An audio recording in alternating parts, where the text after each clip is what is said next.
Ginawa mo dito, pinagsama-sama natin yung kinokontrol na natin yung dalawang fans, tapos itong dalawang motor na to. Sige nga, i-demonstrate mo. So, pag naka-manual, pwede mong i-start yung fan, ano? Tapos, at the same time, sige, yung ating motor, under na rin siya. Forward. Then, yung isang fan, under na rin. Okay, stop. Okay, pag hinto niya, saka mo naman i-reverse itong, hintay mo muna. Ayun, dapat, pag umiikot pa siya ng forward, wag mong i-reverse. Kasi magkakaroon ng problema, ano? Hintay mo siya kasi wala tayong brake. Okay, stop. Sige, pag nilagay sa automatic, ano naman yung scenario? Lagay mo sa automatic selector switch.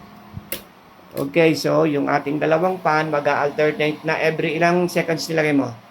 10. 10. Okay, mag-alternate. Then, pwede mo na rin i-start yung ating motor sa Y delta. Sige nga.